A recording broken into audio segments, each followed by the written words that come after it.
Congratulations, you've unlocked All Apologies, a show about apology tours and demanding satisfaction. I'm your host, Trucker Andy, and with me, as always, is your co-host. He's a fucking Chad. It's Joe Sixpack, everybody. Joe, what's going on? How you doing? What's going on, everyone? Don't forget to go to allapologiespodcast.com to find the links to our Patreon, YouTube, Instagram, TikTok, X, Facebook. Please go there, like, comment, subscribe, demand apologies, issue apologies, refuse to apologize. And the one thing we're still asking is for you to subscribe to the YouTube channel so we can grow that community. And Andy, I am down here in the traditionally marginalized community of Ithaca. And that's why my background's a little bit different today, but it will not affect the quality of our show. At least from I can't predict the Wi-Fi, as in our Patreon episode I dropped out. You don't point out what's going to go wrong with the show. You tell everybody it's going to be fucking great. And you don't bring up the fact that you almost got mowed down by a mobile coffee cart. It's just everybody's going to have a great time, and everybody is going to go and subscribe to the YouTube channel. The art studio will get built. It's fine. Yes. The new kiln is on its way. But I also want to encourage everybody to check out up there in the corner, Hackamania. Use promo code NLO or promo code WATP or promo code. How do you know you wouldn't like it? How do you know you wouldn't like it? Like Hackamania, May 9th through 11th in Las Vegas. So check that out when you're not watching all of our free YouTube content. We just put out, I think it was episode 46, is James Charles just came out from behind the paywall, as well as Eddie Murphy. And what else did we do that last week? James Charles came out from behind the paywall. He came out of the closet and onto our YouTube channel. He was never in any closet, but so subscribe to the YouTube channel for free. Follow us on Instagram. Those are the big asks right now. But this topic for today, Joe, we were just doing our Patreon episode, part 3 of Neil Gaiman's The Master, with all the sexual misconduct, BDSM, spectrum-y consent that they're pushing over there. It's a fascinating topic with the most boring hosts, and it's very easy to make. It's like driving your McLaren in a school zone. You're like, yeah. I'm gonna buy a Ferrari and drive it at a 35 miles an hour speed limit. With obeying all of the rules of the road.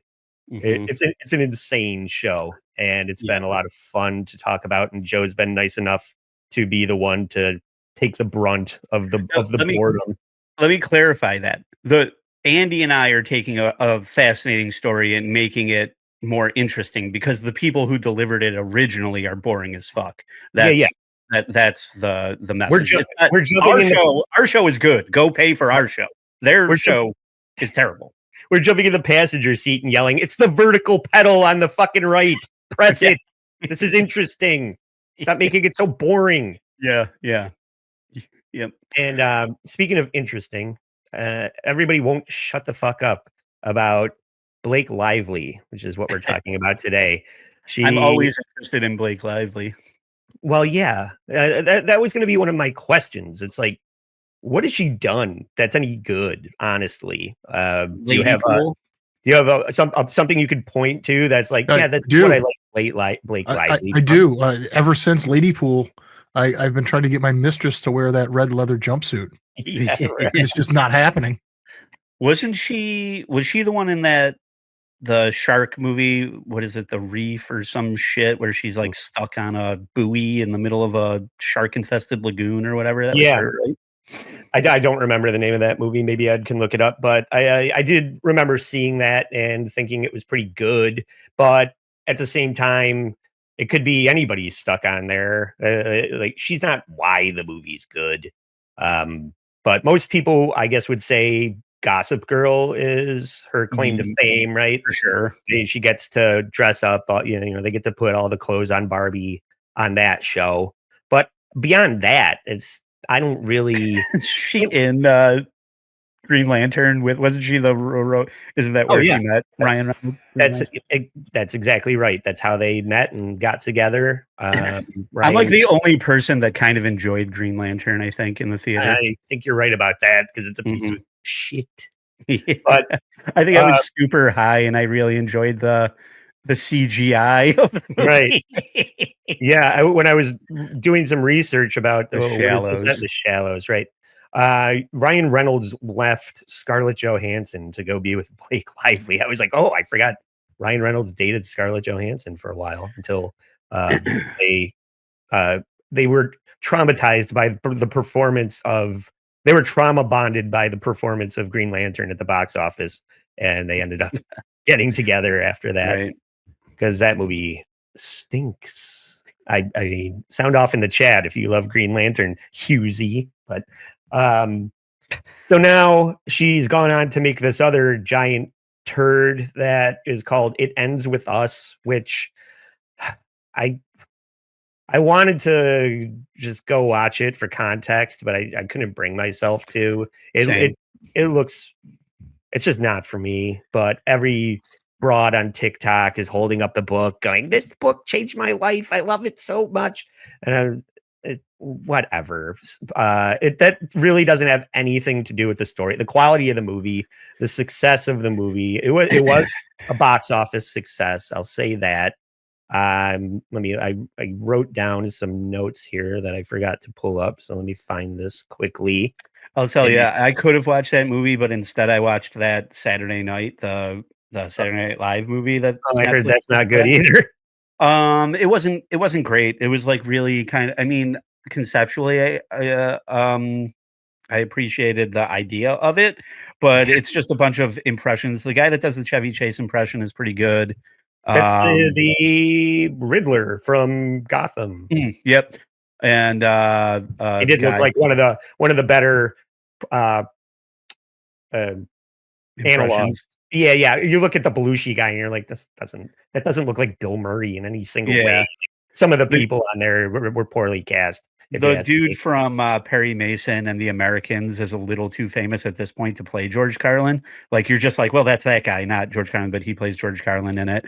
Okay. And that's like the most interesting part of that movie is just like, oh, that kind of looks like them, you know. Lamorne Morris as Garrett Morris. You're like, is Lamorne Morris related to Garrett Morris? Because he does a really good job portraying Garrett Morris in it. But they're not related, and the movie's not great. I watched some of because it's the 50th anniversary. They put out a few behind the scenes kind of documentary things, and one of them has a lot to do with the writer's room and what it takes to put the show together in a week from a writer's perspective. Seems like one of the I used to think that it would be fun to be a part of that show. It looks so stressful that's hilarious that you say that. We were watching the movie and I'm like, these people look annoying.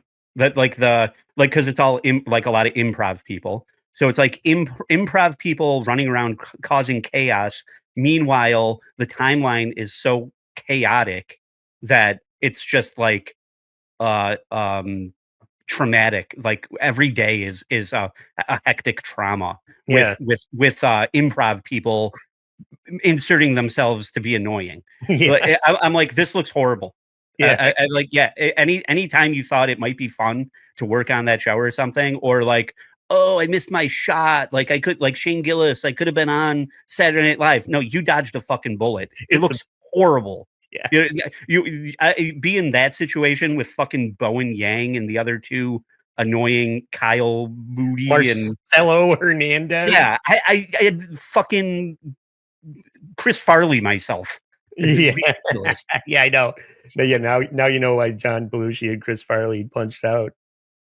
But all right, so just to get back on topic, It Ends With Us was released in theaters in August of 2024, right around the same time that Deadpool and Wolverine came out.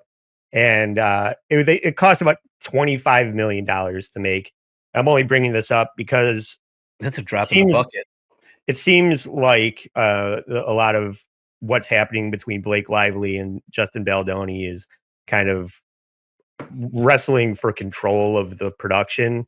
and I don't know if it's for like back end percentages or just I think there's supposed to be a sequel, and they're trying to keep both hands on the wheel when it comes to what's going to happen with the future of the movie, or the franchise anyway. Sound like it would at this point. Yeah, I don't think it's definitely not going to survive this incarnation the way that like the girl with the dragon tattoo, they had to take that sequel and just put it in the hands of completely different director and they're gonna have to altered carbon this and put Anthony Mackie in there instead or something. Yeah, because it did go on to make one or 148.5 million. Well, in its opening weekend, it doubled.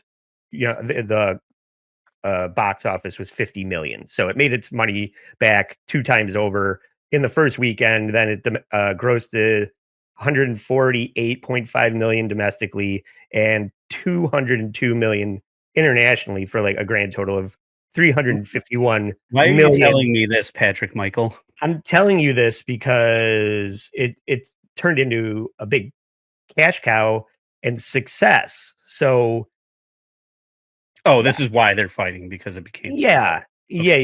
And despite all of the troubled production, it did go on to be a big hit. So that's the only reason I wanted to bring that up, just to these are the stakes of why they're fighting about this. But also, I don't want to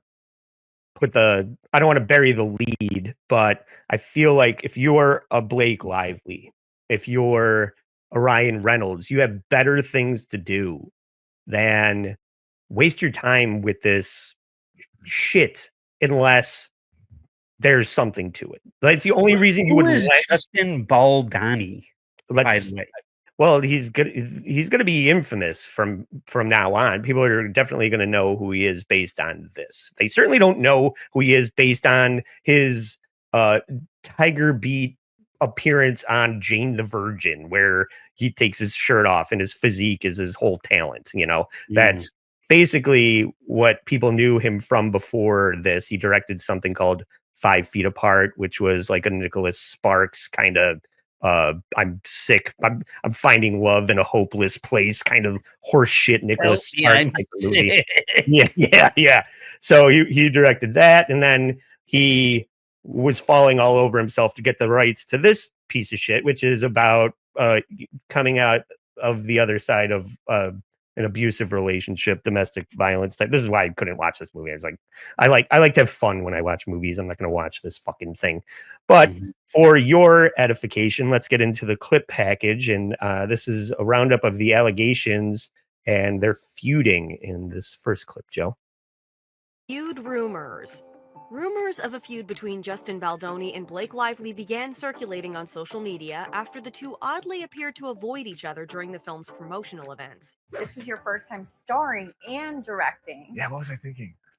Observant fans soon noted that the actors did not follow each other. I was observing something. Cast discovered to be following Lively, but not Baldoni. TMZ began reporting that the tension stemmed from alleged incidents of, quote, fat shaming, inappropriate comments, and Baldoni's, quote, prolonged kissing during scenes. Further speculation by outlets suggested the rift might have been caused by Lively and her husband, Ryan Reynolds, being overly involved in the film's production. Okay, yeah, you see that picture of Blake Lively. Juicy. Like, okay, I know why she's in the movie, but it does seem like this is a big part of it, that she was a few weeks or a month or so past giving birth to their first child or third child, whatever. She just had a kid, and Justin Baldoni's like, do you think you could lose 6 pounds? And Ryan Reynolds lost his shit over that. So that seems to be a big part of it. Beyond that, there's footage of them showing up to the premiere separately as the lead of the movie and director of the movie. This guy shows up first to the pink carpet because it's such a chick flick, but he shows up 40 minutes ahead of everybody else in the cast. And then there's a picture of him. Last night they dropped a roundup of this on Hulu that I stayed up till like 12:30 in the morning for context. At the end of it, there's a picture of him just down in the basement, or the back. Him and his whole family are sitting on a pallet of water in the back of the place because they're not allowed anywhere near Blake Lively. It's just sad. He's tweeting about how they've hamstrung his career. I think that's really his problem, is that he is getting blackballed by a industry power couple. But Sure. I think we're going to learn that it's deserved to a certain degree. And then clip 2, one of the other problems that he had with Blake Lively is that, and other people, they're trying to like vilify her for basically not taking the press tour of the movie seriously. And this is a bad look for Blake Lively in clip 2. During the It Ends With Us promotional tour, Blake Lively faced public backlash for a perceived insensitive approach to endorsing the film. Some critics called out her focus on marketing her beauty line during press interviews and for not directly addressing the film's important themes of domestic violence. Blake is receiving backlash for responding to a serious question in reference to the theme of the movie, which is domestic violence, with a joke. So if someone understands the themes of this movie, comes across you in public, and they want to really talk to you, what's the best way for them to be able to talk to you about this? How would you recommend they go about it? Like asking for like my address or my phone number or like my location share. Or I could just location share you, and then we could That's a joke? What? I mean, it's not a good joke, but it's a dumb She's question. mad, bro. So if somebody wants to talk to you about domestic violence and they just happen to bump into you on the street, how would you recommend they do that? I don't know. Steve Gutenberg is moving cars in the middle of fucking burning LA, and Blake Lively can't take a minute for some victims. I don't understand. Like, why deliver the message if you don't want to be a part of the solution?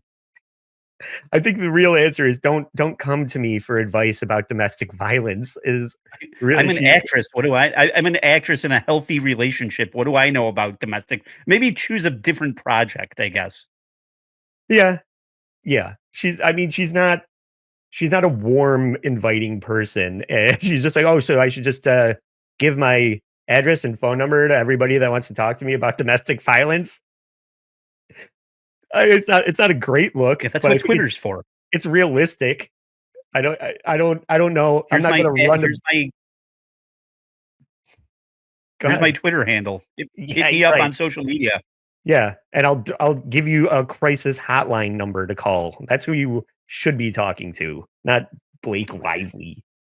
Yeah. Okay, so the reality is that these press junket things and promotional tours are a nightmare for everybody. We've heard this from, what was it, on the Oprah episode, Monique. She didn't want to promote Precious or something, and it turned into a big falling out with Oprah. Because it's the work, the slog. It's the least fun part of making movies, right? It's promoting it after it's made. I used to work for a news station, and we would do these every once in a while. And you know, even for us, like we're only doing a single interview, but we all have to like stick around a little while after the fact to like record one of these or something like that. And just imagine the other side where it's Blake Lively sitting in that chair for hours, talking, like listening to the same fucking question over and over again. Right. She's probably, when she said that shit, that was probably the 20th time that somebody had brought up that kind of question to her, because they all seem to ask the same questions, right?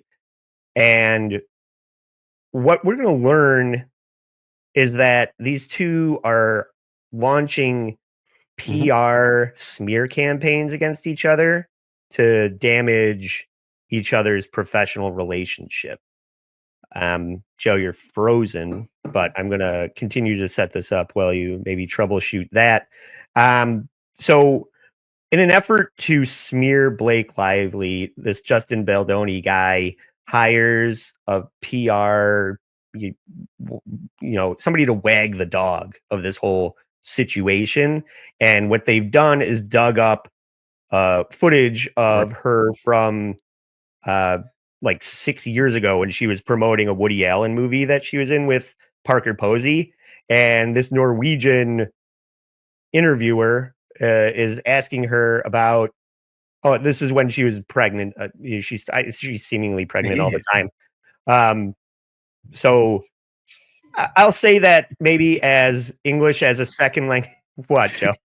Pregnant? Ew. Yeah. It's not the best version of Blake Lively I want to see.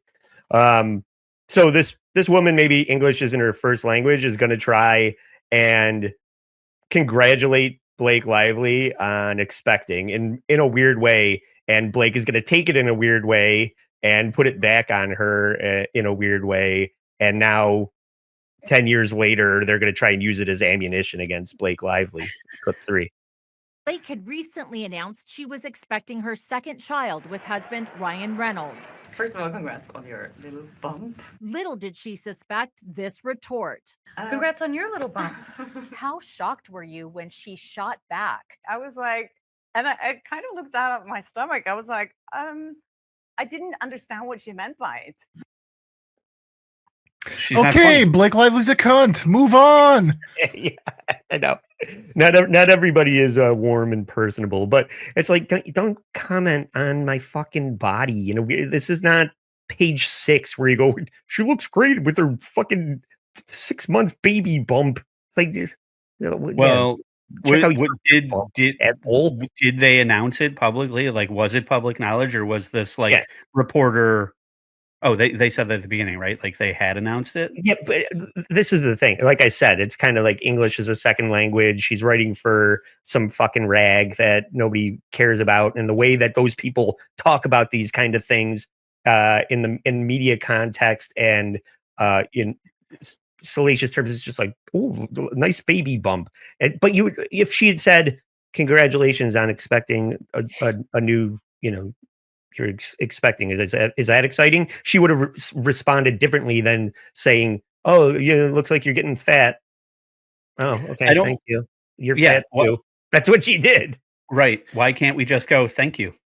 Again, the reporter was trying to be cute. Right. English was the second, and she was just a complete twat about it. Yeah. She don't. Yeah. Blake Lively is an asshole. She acted like an asshole there. Yeah, well, it is interesting because she does have a certain kind of sense of humor. If you follow Blake and Ryan on social media, I don't, but I know people that do. They do shit on each other in a cutting, edgy way. It's like a roast battle kind of way. They'll post pictures of themselves, of each other looking their worst, and make fun of each other publicly like that. So here's the thing, though, like. My wife and I publicly yell at each other and make a scene a lot. Right? I know. Okay. So I get that when it's with your spouse, but in that interaction there, Blake Lively comes off completely and has now my opinion of her has now changed to, it's funny if I make a joke, it's not funny if you make a joke. And that's the worst kind of fucking person on the planet. Yeah. I'm 100% against her in everything she does now. It's interesting because this has vacillated back and forth as these things have come out, because what just happened, Ed, is exactly what they wanted to happen. They wanted you to change your mind that way. These PR smear campaign people that Justin Baldoni has hired have orchestrated this to change your mind in that way. But you hear, okay, so 8 years ago, this wasn't a big deal, but suddenly now that there's this public fallout, eight years in the making, this video is going to come out and be like, hey, check out what a giant C word Blake Lively is, because it's all intentional. They went and dug this up so that she would be painted this way at this time. Yeah. If they're trying to make her look shittier, they succeeded. Now in clip 5, I just called this, I'll sue you, I'll sue everybody. This is everybody suing everyone all the time. In December 2024, a bombshell lawsuit from Blake Lively alleged that Justin Baldoni's behavior caused her, quote, severe emotional distress during their time working on It Ends With Us. The lawsuit states that Blake had a meeting to go over demands for her continued participation in the film. She asked that Baldoni stop discussing his alleged adult entertainment addiction and making comments about past, quote, sexual conquests. They had to halt production because of the writer's strike. And when they decided that the strike was over, they were going to come back to the table with the production. Blake Lively had a laundry list of demands that they needed to satisfy so that they could finish production of the film. And they all revolved around this guy's conduct and behavior on set that included prohibiting the display of nude videos or images of women to Lively. So I don't know what he's doing. That seems like common sense. Right, Like you don't go around in my real life, I'm a professional. I don't go around like to everybody in the office going, "Hey, look at the jugs on this." Like exactly. on my phone. Like you don't do shit like that. Yeah. So apparently that's what he was doing. Oh, there he is. Sorry. We're quick on the trigger. So Joe, what we're learning now is that during COVID, when the writer's strike ended, when they came back to finish production of this, Blake Lively had a bunch of demands of Baldoni that she wouldn't continue production of it unless he stopped showing Instagram thoughts to her and telling her to check out the fun bags on this one kind of stuff. It's like, don't show me videos of women, don't, and then stop discussing your previous porn addiction.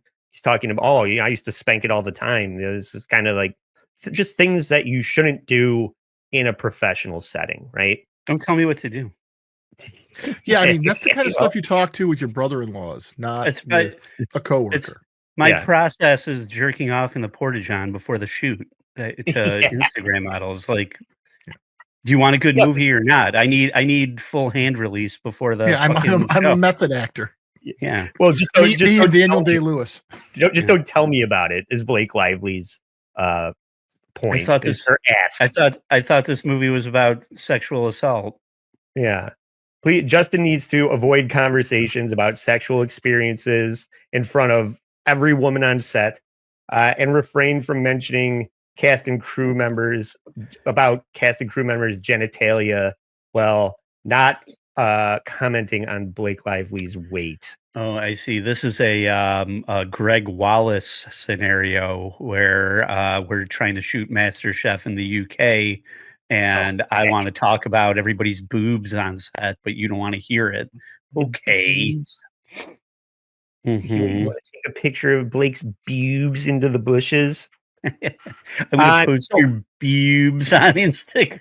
One of the other things I need to point out, though, it's like I feel like everything that she's asking for is justified. Like, that's fine. And when you're making a movie that's about a relationship falling apart that revolves around domestic violence, maybe you do want to take care to. So you can have it siloed a little bit, so right? That, like, you're not completely like in it all the time. So you've got some sort of mental cleanup after the day is done. Yeah, and a lot of this, they call out the presence of an intimacy coordinator, which is the wet blanket that needs to be thrown over people shooting something sexy. Oh, it says cited section 12, form B, no touching of the boob. The left one, but not the right one, and you can kiss me twice, but not 3 times. And these are things that should be discussed. And apparently, this guy, the intimacy coordinator, is not required to be there all the time. And when that person was not there, he would deviate from these kind of planned shoot, like things in the shoot, and it was making her uncomfortable. And there is a video out now. It's like 10 minutes long of them shooting something in slow-mo. So the audio doesn't matter, so they're just talking to each other, and he's trying to like kiss her, and she's like, no, I don't want to do it, and she's like pulling away from him while like pretending to smile, and he's like sticking his nose on her neck, and they're just kind of like talking about shit, but you could tell that he's trying to, he's trying to get a cheap feel instead of but also in a way, yes, he's like trying to make it spicier, and she is like, well, this isn't what we talked about, and it's a lot of that, and in the end, this is why I'm saying there's no way this guy survives this because of that footage. Like, he released that trying to prove that everybody was being professional, and if you're on the other side, you're like, well, she's saying I disagree with this and don't do that, and she's leaning away,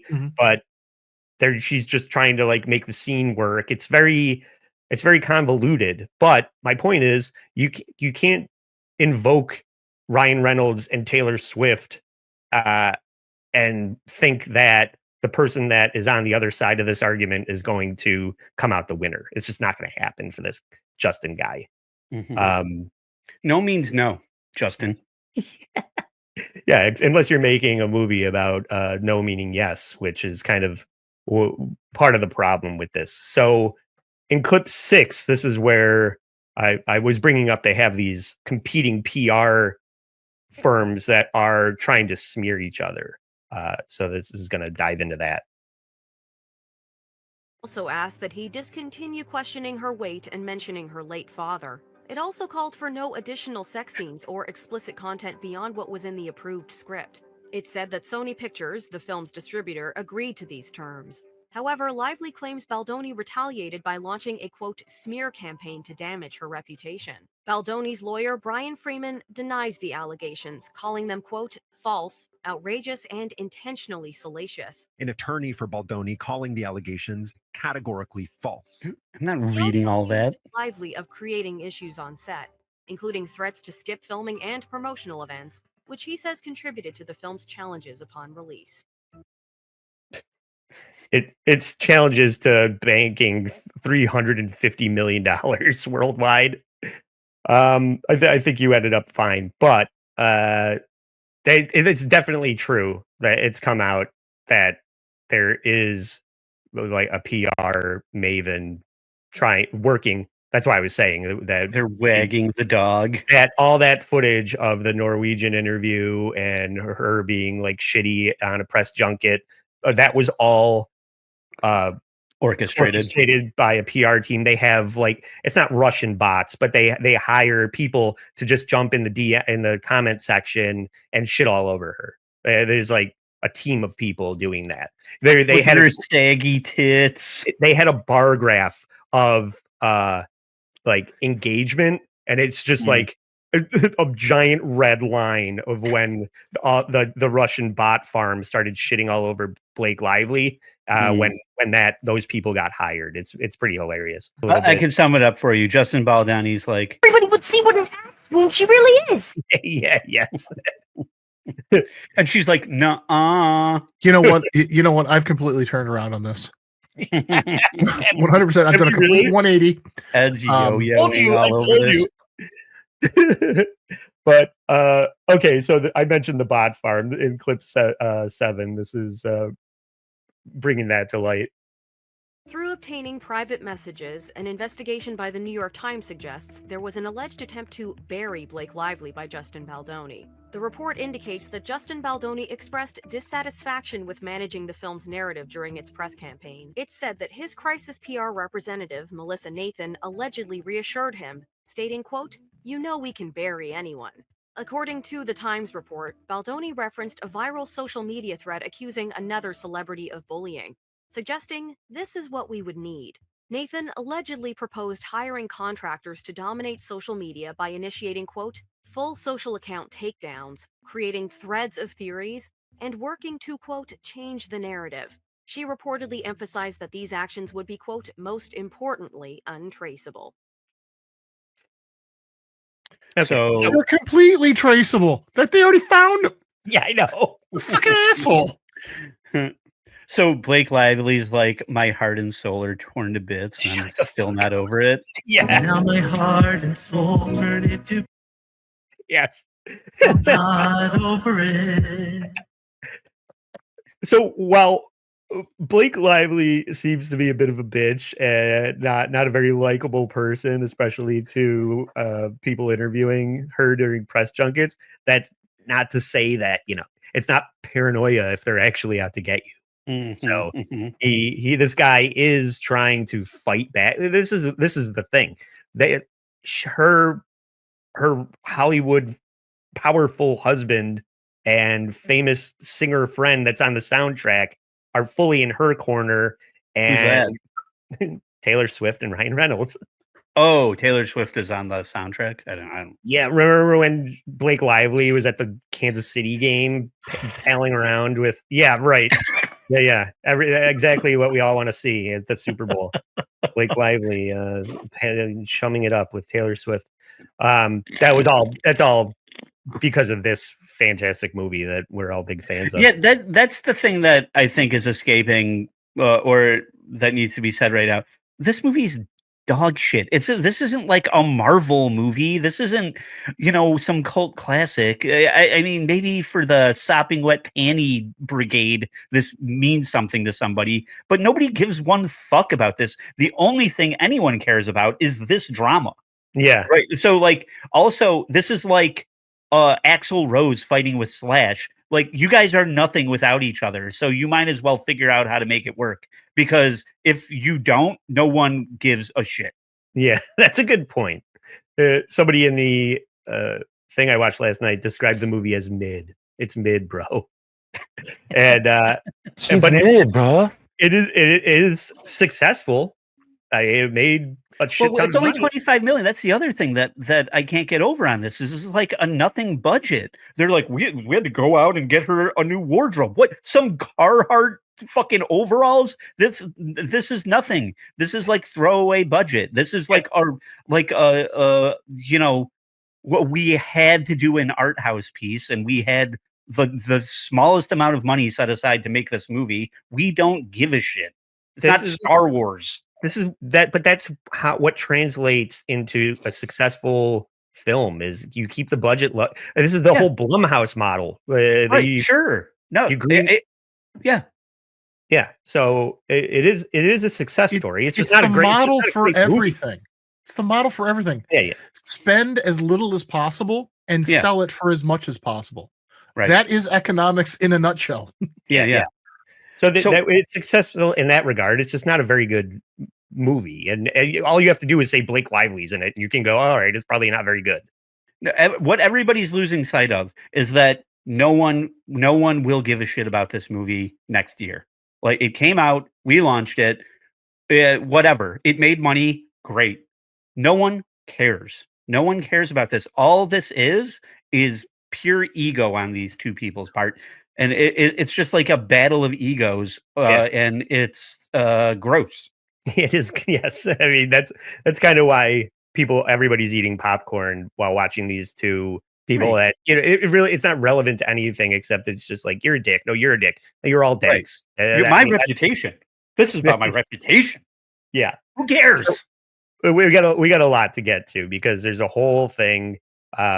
Just Blake Lively just needs to recognize that she is bigger than this. Like, she just be like, this guy's just like. Well, that's why I brought it up in the very beginning that they have better things to do with their time than this, unless this all really happened. And I feel like this idiot thought that he was method acting, and he's like, this is going to be great for the story. I'm just being the character. At the same time, that's not the way you behave professionally.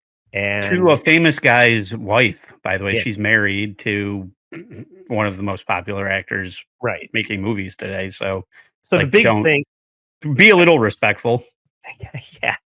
And that brings us to this. I'm not exactly sure where during the production this was recorded, but it's now come out, this voice memo apology, as they are struggling over who she's rewriting scenes. He's saying, no, I don't want to do it that way. They're just struggling for control over the project to a point where they bring him to Blake Lively's apartment and Ryan Reynolds is there and Taylor Swift is there. And she's like, this is how we're going to shoot this scene. And he can't really say no. So he's kind of conceding control of a movie he's producing and directing to her at this point, based on the star power standing behind her.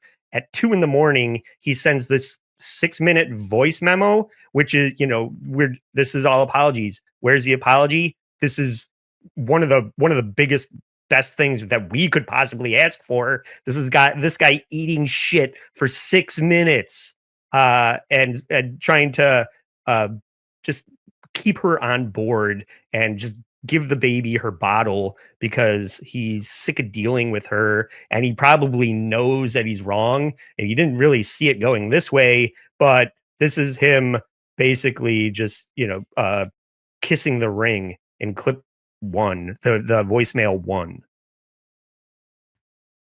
Hey Blake, it is 2 a.m. Hopefully this does not wake you up. Whew. Wow, there's so much I want to say to you, and I hope that we can FaceTime or see each other in person soon and get to talk more. But I'm just gonna send you a few thoughts, and hopefully it's not gonna be more than a few minutes. But I don't have the best track record. I don't think either one of us have the best track record for our voice memos. Vocal fry. So I forgot the part of this that you just mentioned, or whatever, that he's directing and has like a significant role on this, and that's a tough spot to be in, because you do have either a creative expectation, especially as the director, you're like, well, this is the movie I'm trying to make. Yeah, I'm trying to make a movie where I'm touching your boob more. If you're trying to make a movie, maybe, and you're producing it, maybe you shouldn't be the lead male role. Yeah, and you're a piece of shit because he just said he's a piece of shit. Yeah, maybe you shouldn't be the guy who's starring in it too. Also, maybe the part of the way they kept the budget down was to avoid a lot of legalese in the contracts, or setting expectations and being like, you will do this, this, and this. You will let me touch 75% of your boob and not just 25% of your boob, or whatever it is just like, and now, to your point, now I've got the biggest actors in the world standing behind me telling you how your movie's going to go. That's kind of fucked up. Yeah.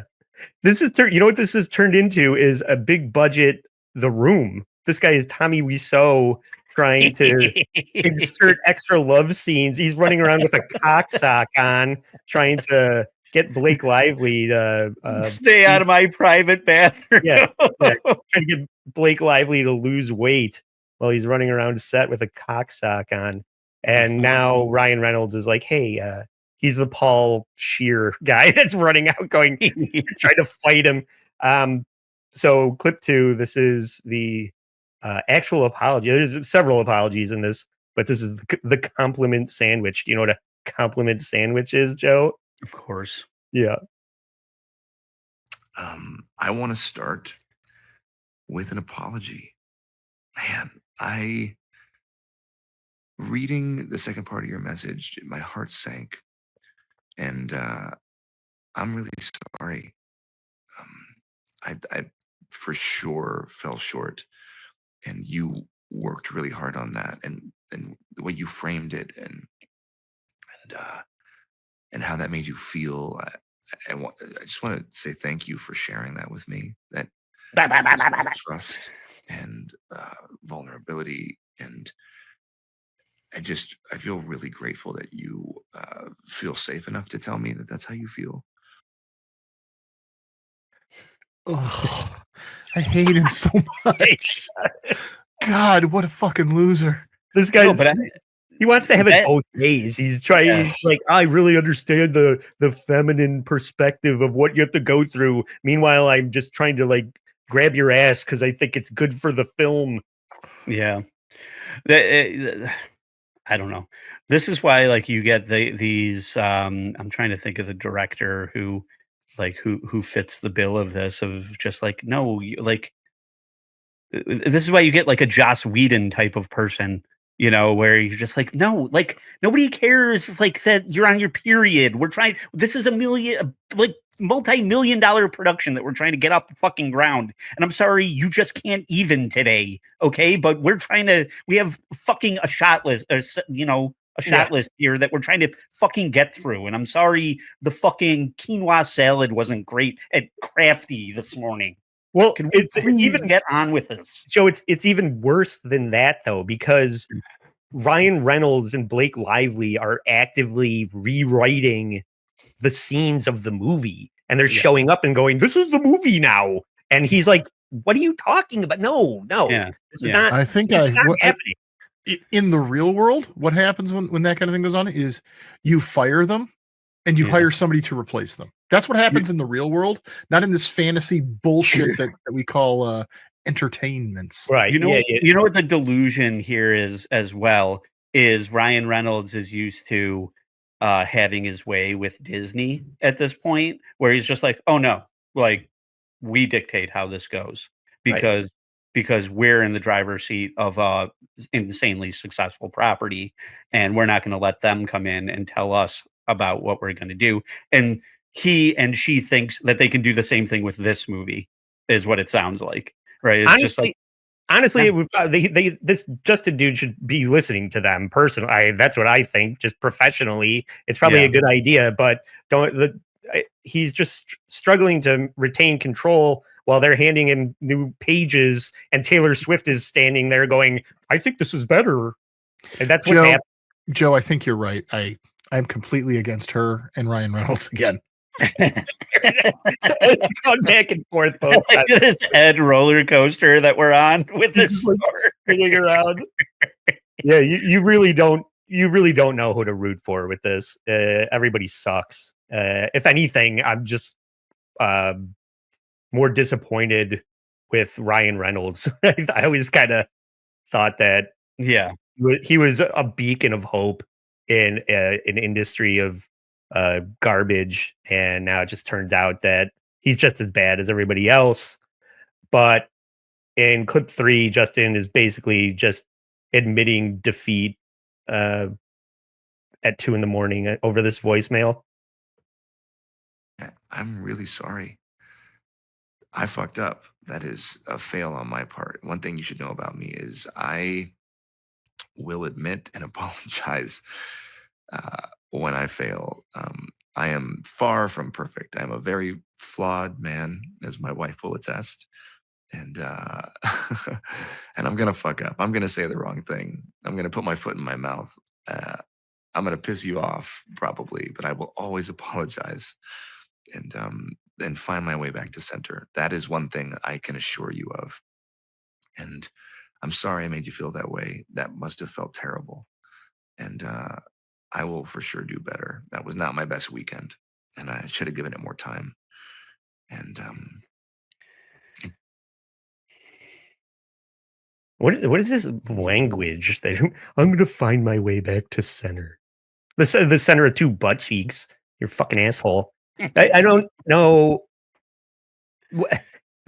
I don't know what this guy is supposed to do. I don't know what they're trying to accomplish. If they think that they're making the movie better, if he thinks that the movie is better without their help, but it's just so douchey. Everything is so douchey with this guy, and so gross with their side in the way that I'm perceiving it.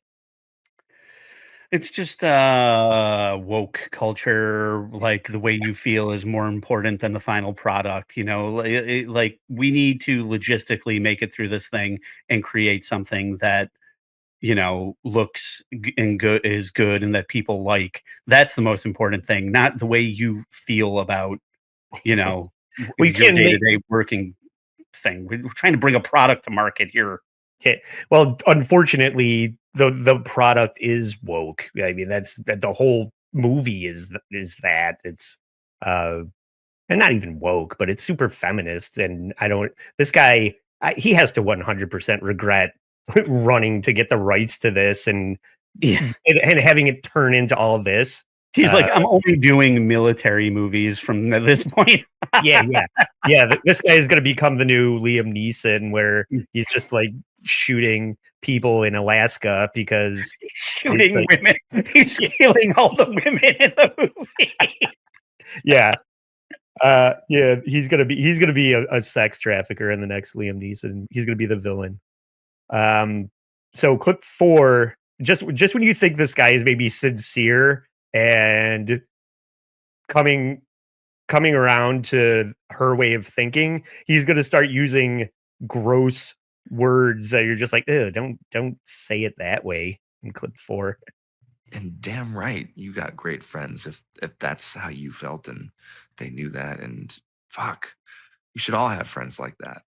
Aside from the fact that they're two of the most creative people on the planet, the three of you guys together is unbelievable. Talk about energy and just a force, all three of you. But I just wanted you to know that I didn't need that because it's really good and it's going to make the movie sing, like you said, and I'm excited to go through the whole movie with you. I'm just excited to spend time with you. I'm excited to be in your sphere and your presence and for us to share creative juices together, although that sounds terrible. Yeah, it does. I miss your musk. Go ahead. So her friend is not the most talented person on the planet. Can we stop that, please? She pees in people's ears and tells them that it's music. Enough. She figured out the formula how to get teenagers to tell their mom to buy her albums and her merch. Can we stop, please? And again, now I am completely against this guy. He is such a wet blanket, and he is just like the scummiest prick in the world. I feel like he's the kind of person that I would shake his hand and then want to wash myself in gasoline in a match. He's just disgusting. I don't like him. I'm on their side. Yeah, but imagine your business partner calls you into the office to talk about something you're maybe having a difference of opinion about, and you show up to a meeting and Ryan Reynolds and Taylor Swift are there to tell you that you're wrong. And then you go home and this is your I got to send you a voice memo about, because you're completely outgunned at that point. It's like, what am I supposed to tell Taylor Swift and Ryan Reynolds to fuck off? Yeah. Well, I don't think that's this guy. This is like, your punk band is going to play at the talent show, but you get called in the principal's office, and the class president / valedictorian and head cheerleader are like, you can't play punk rock at our talent show. And the guy's like, well, I guess I'm not then, because I don't have a leg to stand on here. Right. You know, it's just like, what the fuck? Like, what am I supposed to do? You and your all-powerful friends are telling me I'm not allowed anymore. Great. Yeah. I guess I will just hire a PR team to launch a smear campaign that is poorly hidden, and everybody's going to find and realize that. I mean, that's what happened. He was trying to fight back against juggernauts, not to highlight the Ryan Reynolds Deadpool. Oh, I thought you were talking about Blake Lively's tits. Yeah, I thought you were saying Blake Lively's tits were juggernauts. Yeah. They're jugs or they're not. She's pregnant. No, she's not pregnant. What are they, jugs or are they not? So clip 5, this is more of him. He's trying to foster something she doesn't want. So clip 5, it continues to go on this way. You know, I think, and you and I have been trying to build a relationship, which I think we've done successfully. I mean, here we are talking like this, me into my phone at 2 a.m, but largely via text and voice note. And that, I will be honest with you, that is not my biggest strength. I love what a way to collaborate and being in somebody's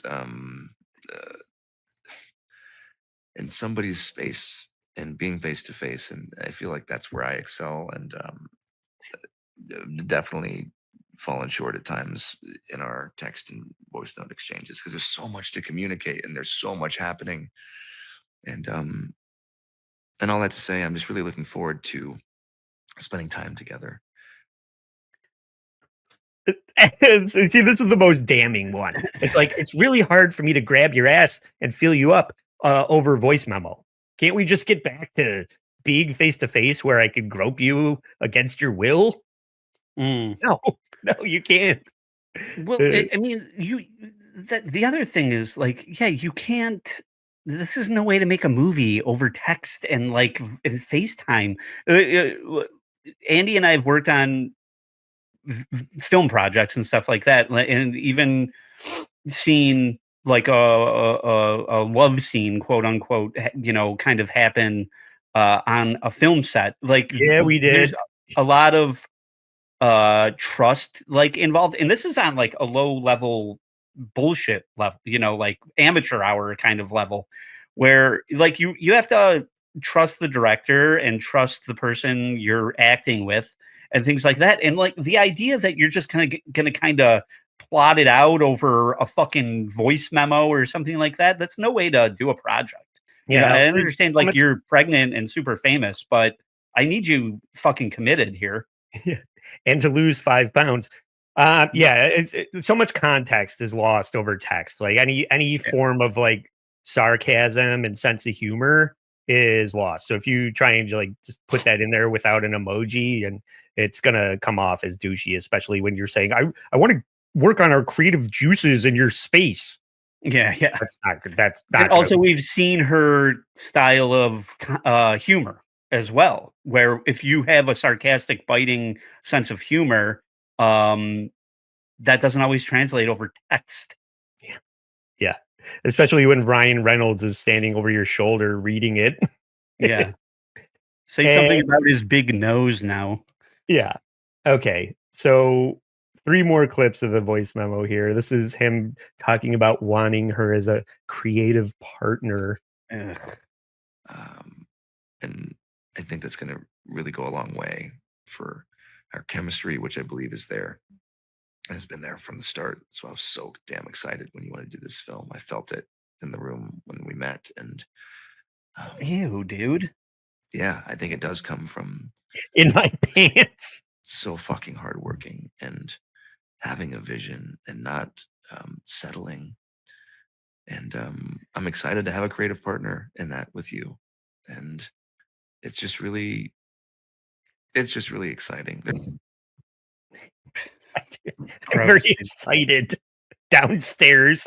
Yeah, you're gross. You're being gross. Yeah, this really didn't work out for this guy.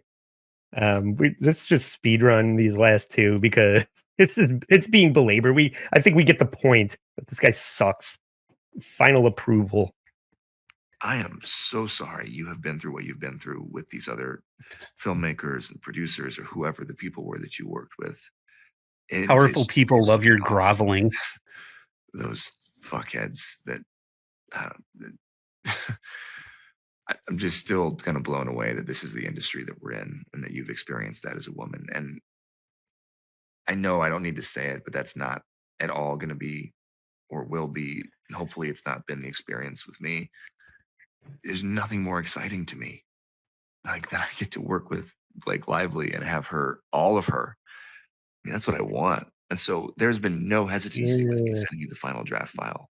I am totally fine with that. The only reason I didn't send it today was because I was trying to implement and add your notes into my working draft, which is already like I'm all over that draft right now. So there's a whole bunch of new stars that are going to be collated pages. And I just haven't had a chance to send it to you. But there's no hesitancy. I'm happy to send it to you. And I'm sorry that has happened to you before. And whose side am I on right now? Yeah, no. Yeah, the problem is that, like, I'm on this guy's side, but every time he opens his mouth, I'm like, do less, man. What are you doing? I want all of you. No, what are you can't say that. You can't even, you're not even allowed to say that to your wife. Gross, man. Come on. Even the doo-doo, but Yeah. Yeah. You All can't right. quote silence, dude. Shut the fuck up. Yeah. Yeah. This guy sucks. But I anything- want to apologize to every orifice of you. Will you shut up? yeah, just in case you didn't think he could say any more creepy shit, he's gonna finish it off with another gross turn of phrase. And I hope after this experience there will be a new I don't know. I hope it'll be healing in some way. 'Cause that's all I want. I want this movie to be healing. I want this movie to be commercial just like you and affect people and touch people, and I want to walk you through my whole plan and the work that we're doing with the domestic violence partner that we found no more, and just my vision. And I just know that this can be really, really special, and it's going to be special. And you're the secret sauce, and we're the secret sauce. And anyways, I have so much more to say. I'm going to stop rambling because Jesus Christ, it's been 6 minutes and 30 seconds. So fuck me. I'm sorry. You probably have kids all over you and a baby on your boob, and you're listening to me ramble at 2 a.m. I hope you're feeling better, and give Ryan my love. Thank you for sending me that. It means the world to me that you trust me with your feelings and your thoughts like that. And I can't wait to spend more time with you. Okay, I'm done cutting myself off. Good night. Cut your head off. A baby on your boob? You can't say shit like that to your wife in private. What is wrong with this fucking guy? I hope your husband is enjoying watch a baby sucks secret sauce out of your boob. You Just Russian dressing, fucking guys. idiot. It's just Russian This dressing. guy, it feels like he chose sexual assault as like the topic of the day because he thought it would resonate in the zeitgeist, and has like no business like in this space at all. Well, that you said they mentioned that he has a podcast about feminism, and he had some award that they had to take away from him I based think on my all network cut out when you were saying that or something. Oh, I didn't hear yeah, that maybe you part. missed that part. But yeah, he's trying to like position himself to be some kind of feminist ally, and it's all just been taken away from him based on all of this. And that voicemail is, career suicide. He's just used to like people, opening the gates for him at every point just based on the way he looks, and like it feels like he has no like self-awareness about the words that are coming out of his mouth, and like he thinks everything he says is charming and charismatic or something like that. It's I don't know if there's like a lack of awareness or something in that guy. Autism, maybe. Yeah. But so he's a Scientologist with autism. I mentioned that Deadpool Wolverine was in production a lot longer than, obviously it takes a lot longer to put together a film like that. And they're shooting this while they're shooting that. Right. So what has happened here is a lot of rumors have come up that while Blake they're all punching out and going home, and Blake Lively is telling Ryan Reynolds about all the bullshit that she has to put up with this guy, and Ryan is trying to, get her pages. I don't know if she wants a writing credit or she wants some back end percentage because they wrote these pages that Taylor Swift is insisting they put into the movie. So it's all this power struggle is happening that Ryan Reynolds is part of. He's growing to hate this Justin guy. And now people are saying that they created this Nicepool guy in the Deadpool movie with the man bun. Yeah. That is Justin Baldoni. And when Ladypool shows up and murders him, that's like, it's like a high key fuck you to him. So there's a clip in there, Ed, called Ryan Trolling One. It's kind of going to sum up people's fan theories that Ryan is trolling Justin in Deadpool and Wolverine. In the lawsuit obtained by E! News, Justin makes claims against Ryan Reynolds, saying that the actor aggressively berated Baldoni during a meeting at their penthouse in New York, accusing him of fat-shaming Lively. Now, given the accusations, fans have been circulating this moment from Ryan's latest film, Deadpool and Wolverine, in which Blake makes a cameo as Lady Deadpool, but it's the character of Nicepool, a self-identifying feminist, that fans are looking to as a potential real-life parallel to Justin. I mean, that's kind of funny if it's true. Yeah. I mean, there's one image we don't need to go through all these other images, but there's one that's the Deadpool Troll Explained 3, if you could pull that up. And there's a scene towards the end, like right before he dies, where he's standing in front of this flower shop that is supposedly based on the flower shop from It Ends With Us. And it says Little Sage up there. Yeah. And Justin Baldoni supposedly would walk around burning sage on the set like a spiritual dildo.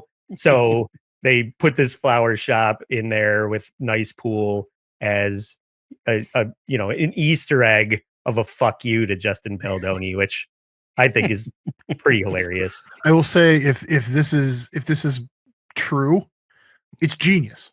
And I'm completely on Ryan Reynolds' side on this. Well, that's the thing. It's like I always like if he Ryan did Reynolds. this, Yeah. then I'm completely on his side. I still think his wife is insufferable as a human. Yeah. And I think that this Justin guy is a criminal, but if it's true, that is some of the funniest shit that's ever happened ever. Yeah. It really does win. It won me back at the end of the story. You're just like, okay, Ryan Reynolds still has it. He's still killing it, and I'm still gonna show up for him. But everybody, that's why it's just such a shit show between this other piece of garbage that I'll never watch with two people that I couldn't like any less. It's such a mess. And that voicemail is what a God's gift to this show. It's maybe one of the worst apologies. It's damning and pathetic and hilarious. Yeah. And he Groveling and he really gross. shot himself in the foot with that. I feel like is there if it comes to a court of law, you play that, and any intimacy coordinator that you hired to be a professional witness, to explain everything this guy did wrong, he's gonna be eaten alive. Even the timing of it. I'm sending this to you at 2 a.m. when I can almost guarantee that I won't hear back from you. Yeah. Like immediately based on what I say here, like I'll be able to get a good night's sleep and ignore whatever response you have to this until I wake up at 1 p.m. tomorrow afternoon, like fuck off. So that brings us to the point in the show where we have to decide who's forgiven, Joe. Do we forgive Blake Lively for her press junket where she didn't take domestic violence seriously and treated the people interviewing her like a bunch of assholes? No, she sucks. I don't forgive that. She should be a little more genteel with the press, I would say. Mm-hmm. Now, fuck that. Fuck you. Fuck that. Look at him. He's nothing, guy's a piece of shit. Or she. She's a piece of shit. Her demeanor, her on-set demeanor, the way she talks to people that are not, it's like the way that if you're on a date, the way that the person that you're on the date with speaks to the wait staff and the people that are serving them is telling. And I feel like Blake Lively sends a lot of things back and criticizes orders off menu and sends it back. Yeah, she's a fucking asshole like that. So I think that's appropriate for her. Meanwhile, we have maybe the worst male feminist that Sam Tripoli could ever hate more. This guy is a failed male feminist, and he's in over his head. He's trying to hire he's trying to orchestrate a smear campaign, and everybody's just like, "Oh, we see exactly what you're doing. You're a dickhead, and You're not good at this." Yeah, and you're a sex pest. I mean, nobody's forgiving this guy, right? Justin Baldoni. No, and he's probably gonna lose in court, so he gets this. I'm sorry. Yeah. Mm-hmm. And then Ryan Reynolds, Taylor Swift next hit. Yeah. Taylor Swift is writing a song about this guy as we speak. And then Ryan Reynolds trying to like wrestle control away from him. I don't think we love that. We love the troll in Deadpool, right? That was the one highlight of this story. The one good thing that came out of this. Ryan Reynolds is like, I'm dealing with fucking high-powered Disney executives trying to fuck one of the most beloved franchises over. And when I get home, all I hear is Justin this and Justin that. Thanks a lot, dickhead. Yeah, one day of my taping costs more than your entire fucking movie cost. Yeah. Shut the fuck up and get out of my face. My costume alone costs more than your movie. Yeah. Do me a favor and just listen to me because I'm killing it in the game, and I'm gonna seize control of your movie. I'm going to be awarded hundreds of thousands of dollars in a court battle, and I'm also going to publicly troll you in a movie because I'm by winning. I win here and I win there. Now what? Yeah. Ryan Reynolds is by winning over here. Definitely by winning, if anyone is. All right. I feel like that was a saga. I hope people could patiently survive the explanation of what's going on, which is very convoluted, to arrive at that voicemail ending. It's such popular girl drama bullshit. Like it's like everything that that I try to actively avoid in every facet of my life, and I'm like actually upset about it. Yeah, I know. Maybe I've been trying to do things that are topical that are in the news now, but it's like, well, we should make the show that we would watch. Do we really want to watch this? The only reason Andy decided to do this topic was so he could put Blake Lively tit shot on the thumbnail of the episode to clickbait people into watching our show. Where's my phone? I already made it. You know it, baby. But all right. Well, I hope people did enjoy that, especially the end there. That voicemail apology is solid gold as far as content. I should have just played. You should have just went through all that instead of the fucking he said, she said bullet. Maybe I'll trim this down and trim the front down maybe a little bit and save put the Saturday Night Live review on the $10 tier of Patreon. Yeah. Right. Yeah, it'll all live there on 10. If you want to join the Patreon, good segue, Joe. Please consider joining the show's Patreon. We just did a great part 3 of the Neil Gaiman Master podcast, which has been very fun to talk about, very interesting, compelling, and poorly executed on the people that initially put that podcast series together. So it's been fun to shit on that, and you can check that out for $5 on the Patreon, and that comes out every Monday. But if you subscribe to the $10 tier, you get all of this content and the bonus content for on Sunday immediately, with all of the behind the scenes fuck ups and comments and jokes. So consider joining the Patreon, and please support the show for free over on YouTube. Subscribe there. We're putting a lot of the paywall content, the older stuff, out for free every Friday. And we'd love it if you would follow us on Instagram. And for Joe Sixpack and Fat Ebsy, I'm Trucker Andy saying, stay sorry.